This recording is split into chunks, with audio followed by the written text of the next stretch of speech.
اور اس پر عمل کر کے کرنے کی کوشش کیجیے.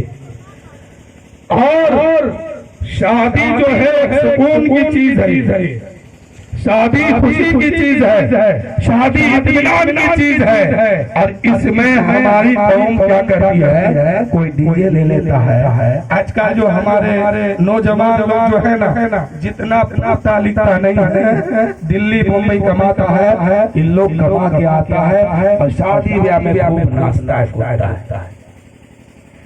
کیوں؟ کہ بچپن سے ان کو چھوٹ مل گئی، نہ دین بتایا گیا نہ شریعت بتائی گئی. جوانی میں بچپن کا عالم ہے، دلی بمبئی پنجاب کما لیتا ہے، 2-4 پیسہ ہاتھ میں آ گیا، اب یہاں خوب لٹا رہا، اب ناچ رہا ہے. ماں بھی دیکھ رہی ہے، ماں سوچ رہی بیٹا میرا کتنا اچھا ناچتا ہے، باپ سوچتا ہے کتنا اچھا ناچتا ہے. مرنے کے بعد پتا چلے گا کہ کتنا اچھا ناچتا ہے، کتنا اچھا ناچتا تھا. اس لیے مسلمانوں، اگر اپنی اولاد سے سچی محبت ہے تو ناچنے سے اپنے بچوں کو روکو اور گانا گانے سے روکو. اگر جنت میں لے کے چلنا ہے، ورنہ ایک ماں میدان محشر میں کھڑی ہو کے دیکھتے رہے گی، بیٹا دوزخ میں جائے گا. ماں کچھ نہیں کر سکتی ہے، باپ کچھ نہیں کر سکتا ہے.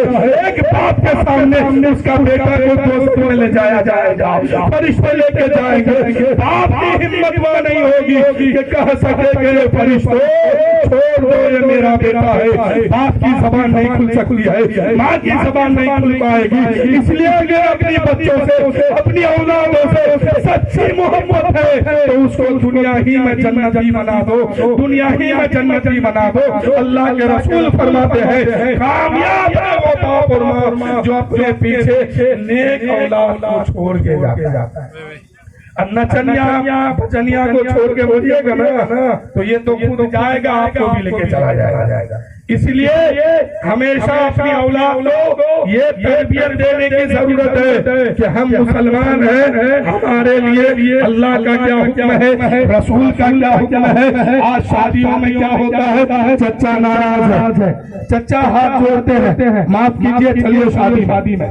دادا ناراض ہے، ہاتھ جوڑتے ہیں، چلیے شادی میں معاف کیجئے. بہت اچھی بات ہے. باپ ناراض ہے اس کو مناؤ، ماں ناراض ہے اس کو مناؤ، چچا ناراض ہے اس کو مناؤ، پڑوسی ناراض ہے اس کو مناؤ. بہت اچھی بات ہے. لیکن سب کو منانے کے بعد آخر میں اللہ و رسول کو ناراض کر دیتا ہے. کیسے؟ شادی سنت کے مطابق نہیں کرتا ہے. شادی میں جہیز کے نام پر حرم کی دولت مانگتا ہے، ڈی جے بجاتا ہے، گانا بجاتا ہے، لڑکوں کو نچواتا ہے، لڑکیوں کو نچواتا ہے. اب بتائیے کہ ماں باپ کو راضی کیا، چچا کو راضی کیا، خاندان کو منا لیا. منانا تھا پہلے تو اللہ کو مناتے، رسول کو مناتے. اے میرے دوستو، سنت کے مطابق شادی یہاں ہوگی، مدینے والے مصطفیٰ وہاں خوشی منائیں گے. اس لیے میرے دوستو، ہمیں پہلے دیکھنا یہ ہے کہ اس شادی سے میرا خدا راضی ہے کہ نہیں ہے، میرا رسول راضی ہے کہ نہیں ہے. جس شادی سے اللہ و رسول راضی ہو خوب خوشی سے منائیے. لیکن خوشی میں اسی بات پر دھیان رکھیے کہ کہیں ایسا نہ ہو کہ ہم اسلام کا خلاف تو نہیں چلتے ہیں، اللہ و رسول ہم سے ناراض تو نہیں ہوتا ہے. میرے دوستو، اسی پر توجہ دینے کی ضرورت ہے. اور دلی بمبئی پنجاب جا کے 2-4 روپیہ ہاتھ اور جیب میں رکھ کر کے خوب اگر ناچو گے نا، اس کا سزا جو ہے دنیا ہی ملے گا، مرنے سے پہلے ہی ملے گا. کیسے ملے گا؟ کبھی پریشانی آئے گی، کبھی بیماری آئے گی، کبھی مصیبت آئے گی، طرح طرح کی پریشانی میں پھنستے جاؤ گے. اس لیے جو حرام اسلام نے کہہ دیا مسلمان پر ضروری ہے کہ اس کے قریب نہ جائے، اور جسے جائز کہہ دیا اس سے دور نہ جائے. تو ہمیں جو جائز کام ہے ہمیشہ اسی کام کا توجہ رکھنی ہے، اور جو حرام کام ہے اس سے ہمیں دور رہنا ہے.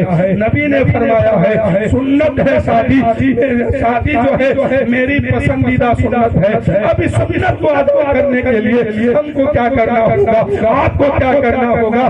آج یہاں ہم یہ بھی جانتے ہیں کہ آج ہماری قوم شادیوں میں میلاد تک ٹھیک رہتے ہیں.